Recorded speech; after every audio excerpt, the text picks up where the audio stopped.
Hey, what's going on guys, L6 here and welcome back to another video.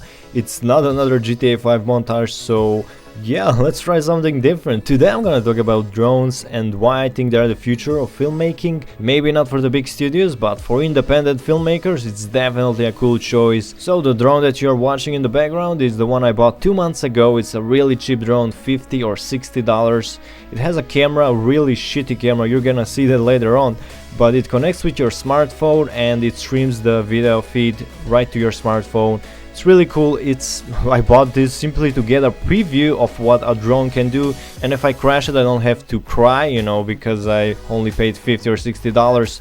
The more professional drones cost around $700, maybe $1,000. There's a drone that costs even $3,000. So if you want to get into the hobby, I really highly recommend you to buy a cheaper drone and then just play around with it, see if it's something that you like, maybe test the camera, and later on just get a really good drone and start making really cool videos. Alright, the other thing where I wanted to talk about drones is that if you just buy a camera, a really good camera, you don't really have like a stabilizer with it. You don't really have any cranes or, you know, all those tools that can produce really cool shots. With a drone pretty much have all of that in, especially if you buy a drone with a stabilizer and drones that have a really high range. Like there's a drone that can go up to 2 kilometers in range, so you can really get those nice long landscape shots.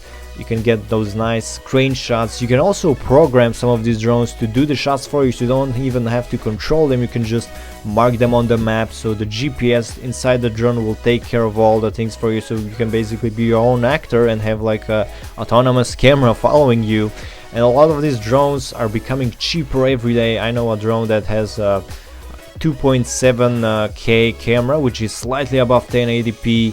It has a built-in gimbal, which is a stabilizer, stabilizes the footage. Like it's just amazing. That's something that I've been looking for a long time. You guys know that a lot of my previous real-life videos were very shaky. Then I sort of bought a stabilizer. They got a little bit more stable. I also used a lot of plugins, post-processing to make it even more stable, but nothing looks as stable as, you know, the mechanical gimbal that's on these drones and the ones that actually the professional studios use.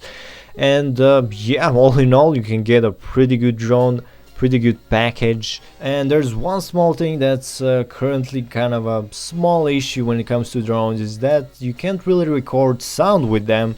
First of all, because the propellers are way too loud. You can probably hear some of them in this video that you're watching right now. The other thing is because, well, most of the time you're gonna be flying this high up in the air, and high up in there you don't really have a lot of sounds because you're far up from the ground. And the other thing is that the batteries are not, not that capable of maintaining a flight for more than, let's say, 15 or 20 minutes, even on the high-end drones.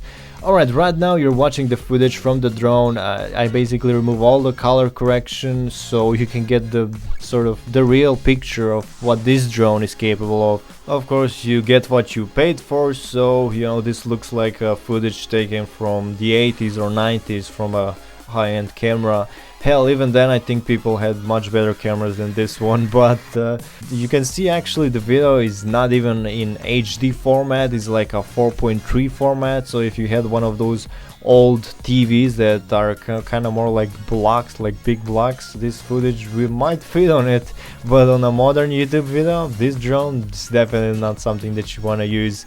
Right here you can see how high it can go. This drone can go to around maybe 100 meters. I haven't fully tested because I don't know really how much is actually 100 meters up in the air. You can't really orient yourself.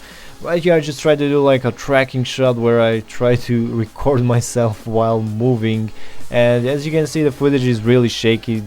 Again, that's because this drone just doesn't have a stabilizer, and if you want to get a good stabilizer, well, that's gonna cost more, but you're also gonna get some really nice shots. This is the camera. When it's actually stationary and when you get really close to the camera, it kind of produces a better picture, but when you're taking a footage that's really far, camera quality is just bad. And that's pretty much it, guys. I mean, I just recorded a few more footage files here for you guys to see something I just wanted to create for this video. And yeah, right here you can also see that you can fly this drone indoors, which is a bit harder because you can hit stuff. And trust me, if it wasn't for those propeller guards, this drone would have been I think destroyed by now. Maybe the propellers would have been destroyed, but yeah. So as far as what you can record with the drones, a lot of cool things. It's all up to your imagination. See you guys next time.